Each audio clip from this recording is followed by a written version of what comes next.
সুখী গৃহকোণ, মে 2021। ভৌতিক ভ্রমণ। বিশ্বজিৎ চক্রবর্তীর লেখা ডাউ হিলের সেই ভয়ঙ্কর সন্ধ্যা। আজও সেই দিনের সেই সন্ধ্যার কথা ভাবলে আমার গায়ে কাঁটা দিয়ে ওঠে, শিহরণ হয় সারা শরীরে, কোনো এক অজানা আশঙ্কায় ভরে ওঠে মন। কয়েক বছর আগের কথা, নভেম্বর মাসের এক কুয়াশা ভেজা সন্ধ্যায় আমার সবেদন নীলমণি ঝোলাটা গুছিয়ে রওনা দিলাম শিয়ালদা স্টেশনে। গন্তব্য দার্জিলিংয়ের কানশিয়াং শহর। সঙ্গী আমার দীর্ঘদিনের বন্ধু শান্তনু আর নন্দন দেবরায়। নন্দনের একটি ফার্ম হাউস রয়েছে কার্শিয়াংয়ে, সেখানেই 3 বন্ধু মিলে ছুটি কাটাবো এমন ইচ্ছে নিয়েই আমরা চলেছি কার্শিয়াং। নন্দনের ফার্ম হাউস, অতএব এই যাত্রার মূল উদ্যোক্তাও যে সেই তা বলাই বাহুল্য। এমনকি নভেম্বরের হাড় কাঁপানো পাহাড়ি ঠান্ডায় কার্শিয়াং যাওয়ার প্রস্তাবও ওরই। নন্দন বলে, বর্ষায় সমুদ্র, বসন্তে অরণ্য আর শীতে পাহাড়ের রূপ অসাধারণ। এনজেপি থেকে শিলিগুড়ি এসে যখন পৌঁছলাম তখন প্রায় সকাল 9টা। শিলিগুড়ি থেকে 47 কিমি পথ কার্শিয়াং। গাড়ি ভাড়া করে কার্শিয়াং পৌঁছতে বেলা প্রায় 12টা। পথের ক্লান্তিতে চোখ ঘুমে জড়িয়ে এলো। যখন ঘুম ভাঙল তখন বিকেল হয়ে গিয়েছে। নন্দন বলল, 1 পাক চক্কর দিয়ে আসা যাক। সেজেগুজে জ্যাকেট চাপিয়ে বেরোলাম ঘুরতে।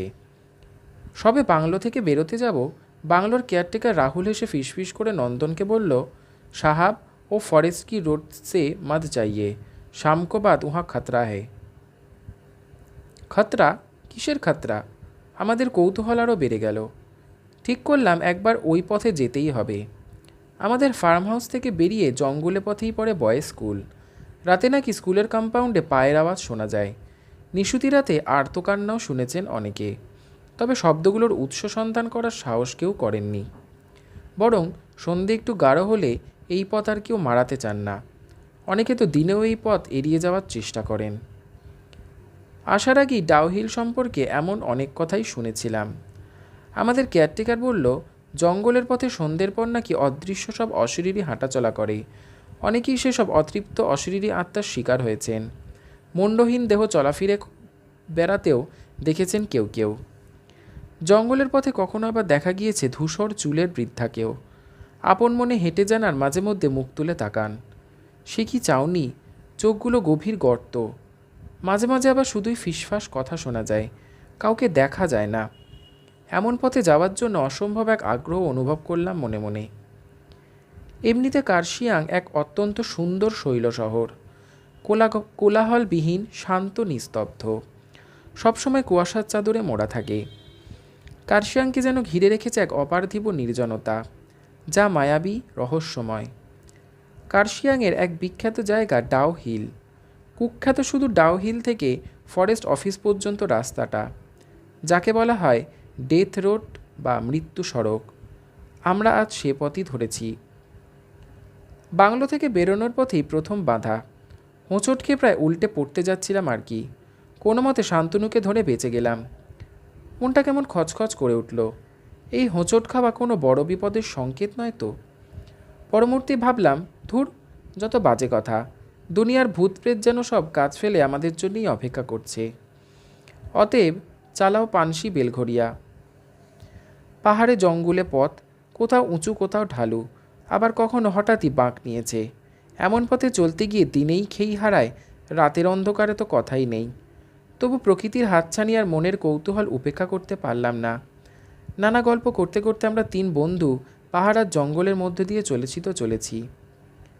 খানিক দূর গিয়ে বুঝলাম ফরেস্ট অফিস ছাড়িয়ে আরও খানিকটা পথ এগিয়ে এসেছি আমরা। সন্ধ্যের অন্ধকার তখনও পুরোপুরি নামেনি। গোধূলির রাস্তা আলোয় প্রকৃতি যেন নববধূর মতো সেজে উঠেছে। পথের মনোরম শোভা দেখতে দেখতে তারপর কখন যে ঝুপ করে সন্ধে নেমেছে খেয়ালই করিনি কেউ। হঠাৎই দেখলাম চারিদিক অন্ধকার, শুনশান, কোথাও জনমানুষের চিহ্ন পর্যন্ত নেই। এবার তবে ফিরতে হবে, আর ফিরতে হবে সেই ডেথ রোড ধরেই। আমাদের আড্ডাটাও যেন থমকে গেল হঠাৎই। একটা অজানা আশঙ্কাক্রমেই গ্রাস করে চলেছে আমাদের। মনের এই পরিস্থিতিকে কি ভয় বলবো নাকি টেনশন, কে জানে। পায়ে পায়ে এগোতে লাগলাম বাংলোর দিকে। পূর্ণিমার তখনও ঢের বাকি, আকাশে তাই মোটে আধফালি চাঁদ। চাঁদের সেই আলোয় কুয়াশার চাদরে মোড়া ডাউহিল যেন আরও রহস্যময় হয়ে উঠেছে। জনশূন্য পথ, নিস্তব্ধ নীরব। হঠাৎ তীব্র একটা আওয়াজে চমকে উঠলাম তিনজনেই। পরক্ষণেই ভুল ভাঙল। তেমন কিছুই নয়, ঝিঝির ডাক। আমাদের মধ্যে প্রথমে চলেছে নন্দন, তারপর আমি, একদম শেষে শান্তনু। হঠাৎ নন্দন দাঁড়িয়ে গেল। আমাদের দুজনের উদ্দেশ্যে ফিসফিস করে বলল, তোমরা কি কেউ কাউকে দেখেছ সামনে? রাস্তায় ওপারের জঙ্গল থেকে এপারে হঠাৎ দৌড়ে চলে গেল। আমরা দুজন একে অপরের হাত চেপে ধরলাম, কিন্তু কেউ কিচ্ছুটি দেখিনি। অবাক কাণ্ড, নন্দনের তো ঠিক পেছনেই ছিলাম আমি। আমার সামনে দিয়ে একজন পথ পেরিয়ে গেল, অথচ আমার চোখেই পড়ল না। চাঁদের হালকা আলোয় সামনেটুকু দেখা যাচ্ছে অস্পষ্ট, কিন্তু তারপরেই কালো আধার। হয়তো ভুল দেখেছে নন্দন। আমার এমন যুক্তি শুনেও নন্দন অনড়। ওনাকে স্পষ্ট দেখেছে সাদা পোশাক পরা পক্ককেশ এক বৃদ্ধাকে। ওর চোখের সামনে দিয়ে দৌড়ে গেছেন। মুখ তুলে চাননি কোনো দিকে। দুদিকে তাকিয়ে দেখলাম ঘন জঙ্গল। এই জঙ্গলে কোনো মানুষ যেতে পারে? আর গেলেই বা যাবে কত দূর? ভয়টা ক্রমশ বাড়তে লাগত। তবু এগিয়ে যাই। নন্দনকে ভরসা দিতে এবার আমি আগে গেলাম, ও মাঝখানে। খানিক দূর পথ চলতে একটা কান্নার শব্দ ভেসে এলো কানে। নিশুতি রাতের নিস্তব্ধতাকে ভেদ করে এক মহিলা কণ্ঠ গুমড়ে গুমড়ে কাঁদছে। আমরা তিনজনেই সেই শব্দ শুনতে পেয়েছি। তবে কি কেউ পথ হারিয়েছে? আমরা দাঁড়িয়ে গেলাম। কে কাঁদে? এই অন্ধকার ঘন অরণ্যের মাঝে এ কার কান্নার আওয়াজ? আর ঠিক পরেই শুনতে পেলাম অস্ফুট স্বরে কথাবার্তার শব্দ। কেউ যেন ফিসফিস করে কিছু বলতে চাইছে, কিন্তু জঙ্গলের জমাট বাঁধা অন্ধকারে হারিয়ে যাচ্ছে সেই শব্দ। কান্নার কথা উপেক্ষা করেও তবু পথ চলছি আমরা। অন্ধকার পেরিয়ে আলোয় পৌঁছতেই হবে। খানিক দূর কোনো আওয়াজ নেই, চারিদিক নিঝুম। আমরা নিজেদের পায়ের শব্দেও শিউরে উঠছি বারবার। আর তারপরেই চাপার স্বরে কেঁদে উঠল একটা বাচ্চা। এই ঘন অন্ধকার জঙ্গলের পথে যেখানে কোথাও কোনো বাড়ির ঘরের দেখা মিলছে না, সেখানে নাকি বাচ্চা কাঁদছে। ভয় ততক্ষণে আমাদের আত্মারাম খাঁচা ছাড়া হওয়ার জোগাড়। তিনজনেই ভয় কাঁপছি, কাঁপতে কাঁপতেও এগিয়ে চলেছে আলোর সন্ধানে।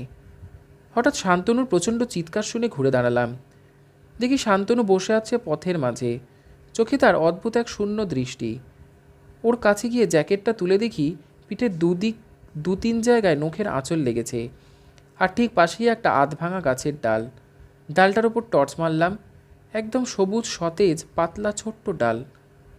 চমকে উঠলাম, এভাবে অকারণে কোনো সতেজ গাছের ডাল ভেঙে পড়তে পারে? আবারও গাছের ডালটাকে দেখলাম টর্চের আলোয়। কেউ যেন ডালটাকে প্রচণ্ড শক্তিতে মুচড়ে ভেঙেছে, কিন্তু ডালটায় তো কোনো কাঁটা নেই, শুধুই সবুজ পাতা। তবে এভাবে আঁচল লাগলো কিসে?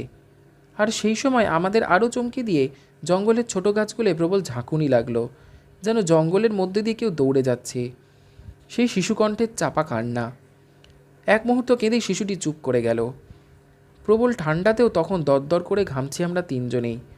কোনো মতে প্রায় দৌড়ে এসে বাংলোয় পৌঁছলাম। আকাশে তখনও সেই আধখানা চাঁদ তার মায়াবী আলো ছড়াচ্ছে। কুয়াশার চাদরে মোড়া কার্শিয়াংয়ের প্রকৃতি তখনও মোহময়ী রহস্যাবৃতা, যেন অস্ফুটে কোনো অশরীরী বার্তা দিয়ে চলেছে। এই পথ মৃত্যুর পথ। সন্ধ্যের আধারে রাতের নিশির ডাকের রোমাঞ্চে সাড়া দিয়ে এ পথে না আসাই ভালো। বাংলোয় যখন পৌঁছলাম তখন তিনজনেই হাঁপাচ্ছি। সারা রাত দু চোখের পাতা এক করতে পারলাম না কেউ। সকালে বিছানা ছেড়েই নন্দনকে বললাম, এখানে আর নয়, বরং দার্জিলিং চলে যাই। ব্যাগপত্র গুছিয়ে তিনজনেই বেরিয়ে পড়লাম। এখান থেকে ঘণ্টাখানেকের পথ দার্জিলিং। বেলাবেলি পৌঁছে গেলাম। জমজমাট দার্জিলিং পৌঁছেও বাকি ভ্রমণটা অদ্ভুত এক নিস্তব্ধতা যেন ঘিরে রেখেছিল আমাদের। বারবার মনে পড়ছিল শেক্সপিয়ারের হ্যামলেট নাটকের লাইনগুলো, there are more things in heaven and earth, Horatio, than are dreamed of in your philosophy.